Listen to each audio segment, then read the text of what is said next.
Assalamualaikum warahmatullahi wabarakatuh.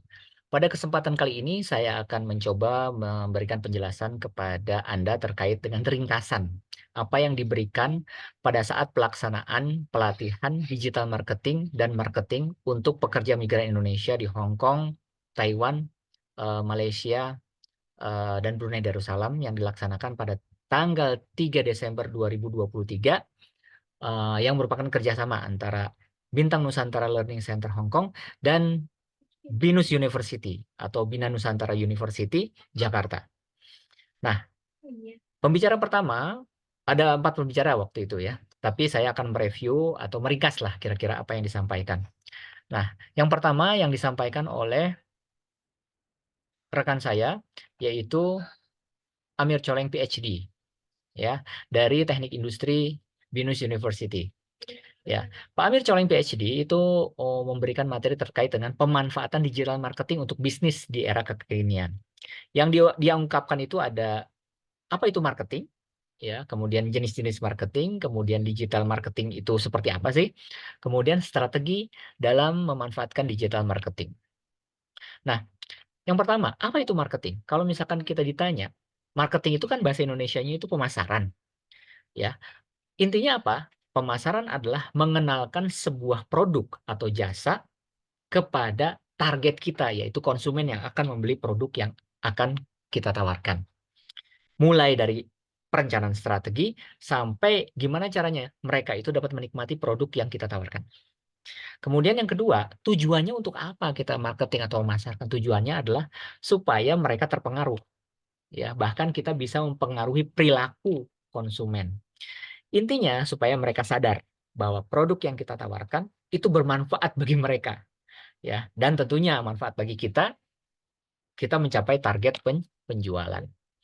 Nah, Dr. Amir Coleng mengungkapkan bahwa jenis-jenis marketing ini ada dua, ada pemasaran tradisional, ada pemasaran digital. Ya, kalau pemasaran tradisional ya seperti Anda ke pasar, kita lihat orang menawarkan produk, melihat reklame, papan iklan dan lain sebagainya. Pemasaran digital kan sekarang kita sudah banyak menggunakan fasilitas handphone, mobile phone, ya, kemudian internet. Nah, itu kita manfaatkan untuk jualan atau dagang, ya. Nah, pemasaran tradisional, ya, apa yang bisa kita lakukan kalau misalkan Anda ingin memilih pemasaran tradisional? Yang pertama, Anda bisa memasang spanduk, ya, seperti biasa. Anda punya warung, Anda pasang spanduk besar-besar, di sini dijual produk A, B, C dengan diskon, bla bla bla, seperti itu, spanduk. Ya, seperti orang saat ini sedang kampanye gitu ya, supaya dipilih orang. Itu kan sebenarnya menawarkan juga secara tradisional. Mereka bikin spanduk besar-besar di pertigaan, kemudian di tempat yang kira-kira banyak dilihat orang. Kemudian yang kedua, kita menyebarkan selebaran. Di Hong Kong, ya, karena orang tinggal di apartemen, kita tidak tahu ada di lantai berapa. Apakah ada di lantai 10 kah restorannya, apakah ada di lantai 5. Nah, otomatis yang efektif di bawah itu mereka menyebarkan flyer. Sehingga tahu, oh ada restoran Thailand, ada restoran Vietnam.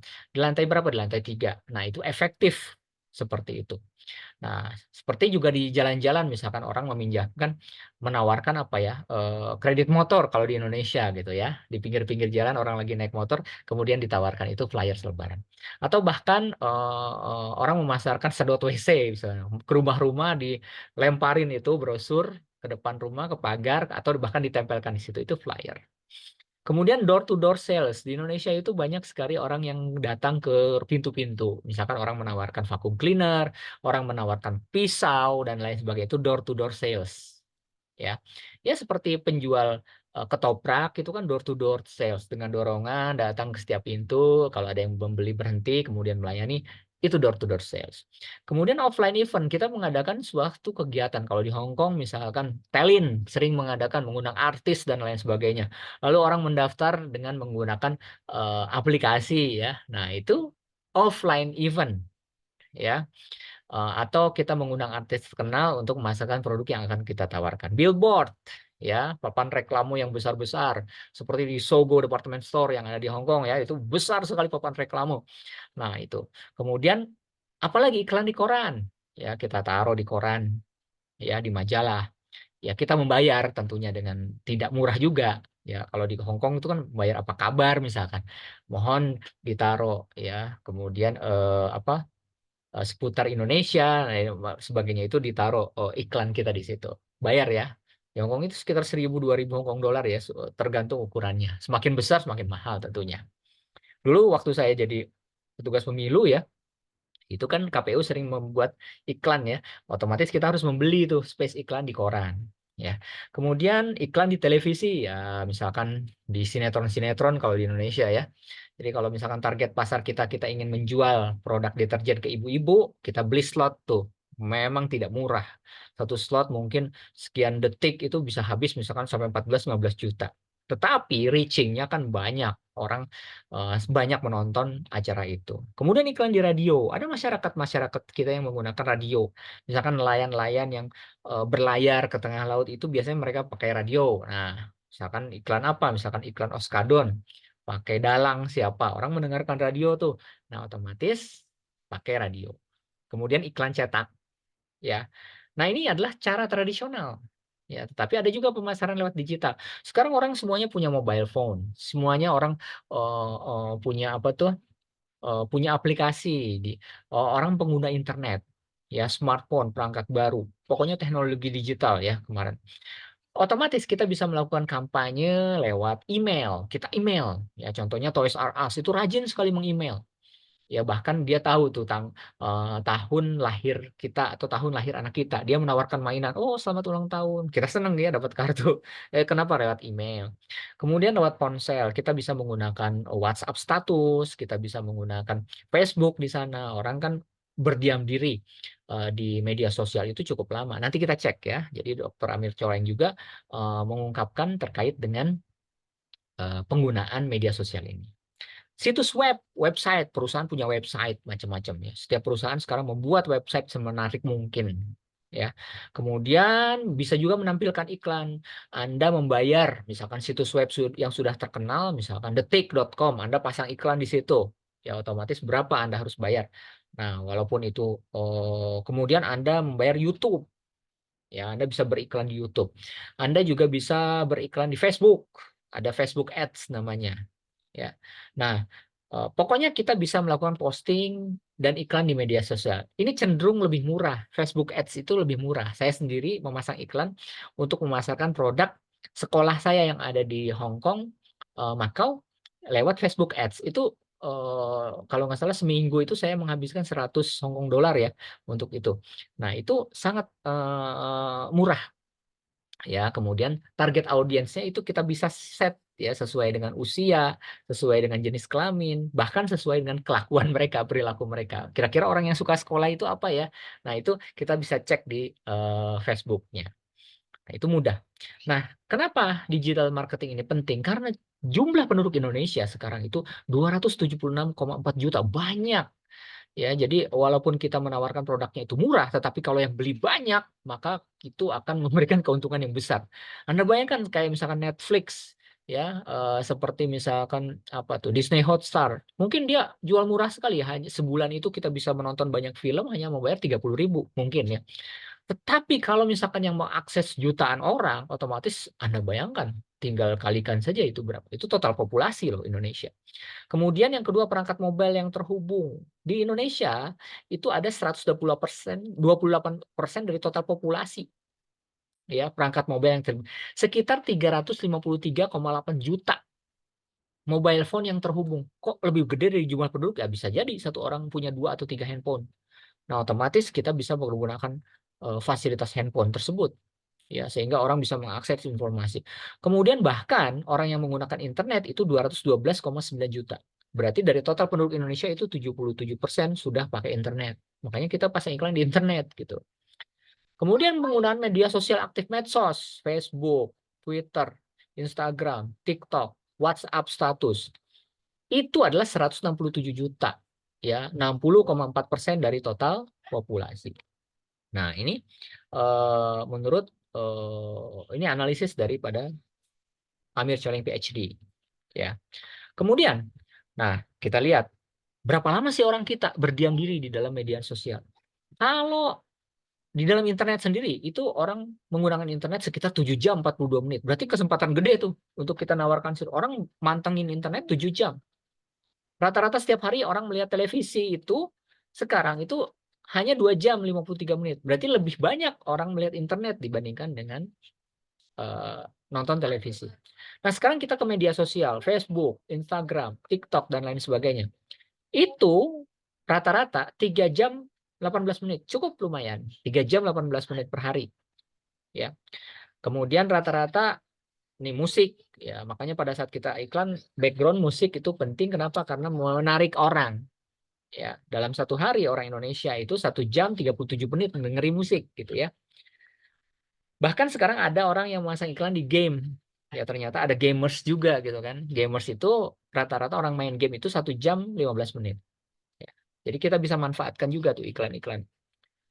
Bahkan ada metaverse gitu kan. Ada metaverse, orang masuk ke iklan apa tuh namanya?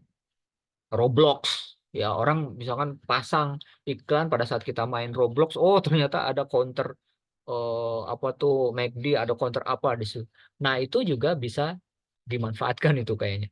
Nah, kemudian Anda bayangkan sekarang lewat mana? WhatsApp. Sekarang orang bikin iklan di WhatsApp. Bahkan sekarang ada WhatsApp bisnis, ya. Anda bikin iklan, nawarkan iklan pakai WhatsApp status. Ya, kenapa? Karena 92,1% dari jumlah populasi di Indonesia itu rata-rata menggunakan WhatsApp, ya. Bagaimana dengan Instagram di Indonesia? 86,5%, ya, pakai Instagram. Jadi efektif tuh. Jadi yang urutan pertama WhatsApp, urutan kedua Instagram. Saya sendiri memasarkan iklan itu nawarin sekolah, seminggu sekali saya tulis status di WhatsApp. Itu efektif, banyak orang yang nanya, ya. Bahkan yang mendaftar juga banyak. Instagram, ya, saya pakai Instagram juga. Jadi saya hanya bikin short video, kemudian saya tampilkan di Instagram, di Facebook, di TikTok, ya. Ketiga, Facebook tuh 83,8%. Bukan cuma short, kita bisa membayar Facebook untuk mendrive apa yang kita tawarkan sehingga mencapai jumlah populasi orang yang melihat. Kita bisa bayar Facebook dan itu cukup murah. Saya mungkin hanya mengeluarkan 100 Hong Kong dollar per minggu, ya, untuk menawarkan iklan di Facebook itu. TikTok. Nah, sekarang orang lebih suka hiburan. Nah, itu 70,8% dari jumlah populasi menggunakan TikTok. Nah, jadi rata-rata setiap hari penggunaan internet kita itu cukup besar. Tantangannya memang bisnis harus hadir secara online. Ya, cukup sulit menilai kesuksesan kampanye itu. Sebenarnya sederhana saja sih. Semakin banyak produk yang kita jual dengan kita beriklan seperti ini, maka oh berarti efektif gitu aja. Kemudian iklan harus dibuat ya yang ini agak-agak butuh ya pemikiran sekreatif mungkin. Kita harus tahu apa yang disukai orang. Di Indonesia kan dari sekian banyak populasi kita harus tahu apa yang disukai orang. Jangan coba-coba beriklan sesuatu yang mereka benci gitu. Otomatis dia akan zapping, ya. Pilih sesuatu apa yang mereka sukai, ya. Kemudian ketergantungan kepada teknologi itu juga sekarang semakin besar. Nah, jadi pada intinya kita harus punya strategi. Kita rencanakan apa yang akan kita pasang, kemudian manfaatkan akun sosial media, kita kita mendaftarlah di akun-akun tersebut, ya, di Twitter, Facebook, Anda punya website, ya, atau bahkan Anda memanfaatkan toko di e-commerce. Sekarang kan ada seperti Tokopedia, Shopee, ya, Bukalapak, ya, manfaatkan fasilitas itu. Bahkan itu bisa mendrive penjualan yang kita lakukan. Kemudian mengoptimalkan website. Dalam 1 tahun paling kita membayar website hanya 600.000, murah. Kemudian mencoba email marketing, ya, memperhatikan konten pemasaran kita. Kemudian bahkan ada yang melibatkan influencer. Ya kan ada tuh orang-orang di selebgram, orang-orang yang memang terkenal di sosial media. Itu kita bisa manfaatkan, ya. Kita bayar mungkin orang tersebut entah berapa ya. Ada yang 2 juta, mungkin ada yang lebih, ya, untuk hanya bikin short saja video, otomatis banyak yang ngelihat tuh kalau kita melakukan itu. Kenapa? Karena mereka banyak followernya. Nah, itu influencer, ya. Dan tentunya melakukan melakukan eh, evaluasi terhadap apa yang kita lakukan. Ini yang diungkapkan oleh Dr. atau Amir Choling PhD terkait dengan pelatihan kemarin. Yang kedua, materi yang diberikan oleh Dr. Diah Lestari Widaningrum. beliau memberikan materi terkait dengan bagaimana memahami persepsi konsumen untuk desain produk layanan. Jadi pada saat kita mendesain sesuatu, kita harus pikirkan apa yang diinginkan oleh konsumen. Jadi, tetapi sekarang banyak teknologi yang bisa dipakai untuk ini. Jadi jangan khawatir, ya. Jadi Anda kadang-kadang bisa belajar langsung daripada teknologi tersebut, gitu. Ya, di dalam marketing ada yang namanya voice of customer. Ya, menurut dokter dia bahwa perlu adanya mempertimbangkan voice of customer. Voice of customer itu adalah suara daripada pelanggan. Apa yang mereka sukai, ya kita ikutin saja. Ya, misalkan gini, misalkan masyarakat Indonesia suka makanan halal, ya otomatis kita harus berjualan dengan menggunakan fasilitas atau memanfaatkan sertifikasi halal itu. Gitu. Kalau tidak ya masyarakat tidak suka, otomatis mudah saja take it or leave it gitu kan. Dia akan memilih produk kita, ya ini nggak halal nih, kita tinggalin gitu ya. Nah itu adalah voice of customer. Nah jadi kita harus bisa tuh menganalisis terkait apa yang diinginkan oleh customer. Yang terpenting kita harus tahu siapa target customer kita, ya. Apakah laki-laki, perempuan, misalkan usianya berapa, kemudian perilakunya seperti apa, ya. Nah itu harus sesuai lah dengan dengan target pasar yang kita eh, capture gitu kan. Kemudian yang berikutnya, nah ini voice of customer. Pada saat kita menawarkan produk itu penting sekali kita feedback gitu. Ya contoh misalkan Anda ingin menawarkan kue di hari Natal atau mungkin Lebaran, misalkan Anda tawarkan aja, Anda kasih aja kue itu orang, misalkan ada 3 jenis kue gitu. Yang 2 bukan buatan Anda, yang 1 buatan Anda. Gitu. Jangan kasih tahu ya karena orang akan berkomentar nggak enak nih kalau misalkan saya bilang produkmu nggak enak. Tiga-tiganya Anda tawarkan ke orang bersangkutan, tanya deh mana yang 3 ini yang enak gitu. Maka Anda akan mendapatkan sebuah informasi yang jernih gitu. Jadi tidak tendensius ya. Karena memang orang kalau udah dikasih kue nggak enak juga kalau kita bilang nggak enak gitu. Nah itu adalah voice of customer. Nah, jadi intinya kalau Anda ingin jualan makanan, otomatis Anda sendiri harus bisa masak gitu. Kemudian voice of customer ini kita peroleh dari pelanggan. Nah, otomatis dari voice of customer ini itu akan menentukan critical of quality. Jadi quality dari produk yang akan kita tawarkan.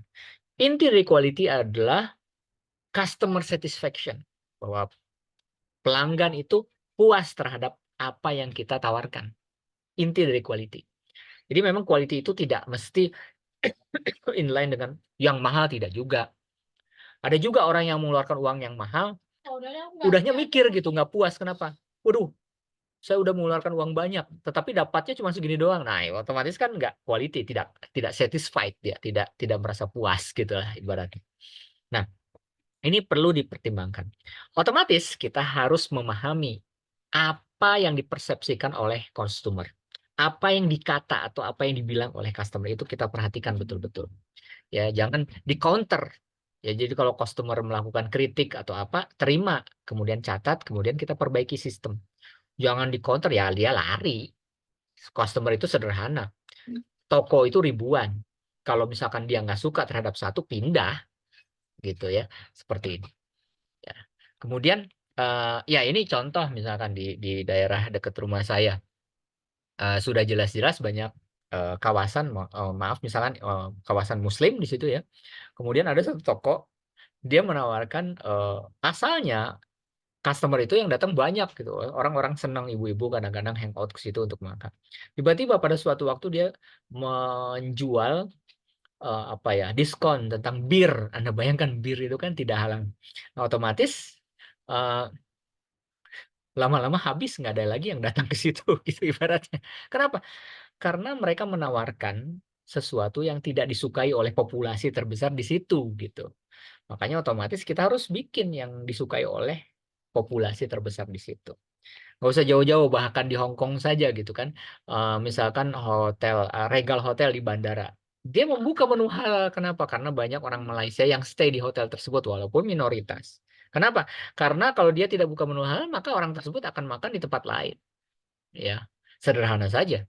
If you want to get a market, do whatever they like, gitu ya. Tapi kalau sekiranya Anda membiarkan saja, otomatis dia akan pindah. Sederhana saja seperti itu. Nah, ini yang disebut dengan memahami persepsi konsumen. Otomatis bagaimana caranya kita mendapatkan apa yang diinginkan konsumen? Wawancara, tanya konsumen langsung. Kemudian fokus group discussion, dikumpulin konsumen, kemudian ditanya. Tentunya kita kasih sesuatu lah, kita kasih souvenir pada saat kita mengumpulkan mereka. Kemudian ada mystery shopping, data media sosial. Tapi sekarang ini gampang, Anda bisa melakukan survei sebenarnya. Intinya Anda melakukan survei itu ke konsumen.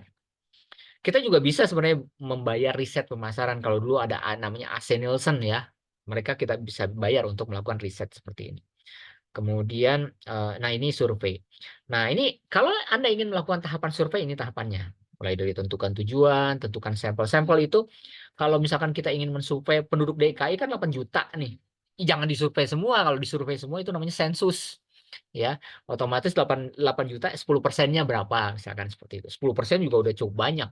8.000 orang. Ya. Kemudian identifikasi area spesifik, tulis draft pertanyaan, bikin pertanyaan, rancang survei, lakukan survei dan analisis datanya. Sekarang itu sudah banyak teknologi yang bisa kita manfaatkan. Contohnya adalah Google Form, ya Google Form. Nah, di sini macam-macam nih, the best survey tools. Anda bisa memanfaatkan Mentimeter, Typeform, ya, kemudian ini Survey Monkey, Survey Legend, HubSpot, Google Form, Sogo Survey, Qualtrics. Oh, banyak sekali. Kita bisa manfaatkan. Ingin tahu cara memanfaatkannya? Masuk aja ke YouTube. How to use Google Form. Wah, di situ keluar. Kalau misalkan ingin pakai bahasa Indonesia, bagaimana cara menggunakan Google Form? Nah, itu mudah. Nah, inilah yang disampaikan oleh Dr. Diah terkait dengan bagaimana memahami persepsi konsumen untuk desain produk dan layanan yang kita tawarkan. Baik, itulah yang bisa saya sampaikan terkait dengan materi yang diberikan di acara seminar terkait dengan marketing dan digital marketing yang diadakan pada tanggal 3 Desember 2023 yang merupakan kerjasama antara Bintang Nusantara Learning Center Hong Kong dengan BINUS University, Universitas Bina Nusantara, khususnya jurusan Teknik Industri. Demikian, semoga bermanfaat. Kita sampai jumpa pada sesi seminar berikutnya. Terima kasih. Assalamualaikum warahmatullahi wabarakatuh.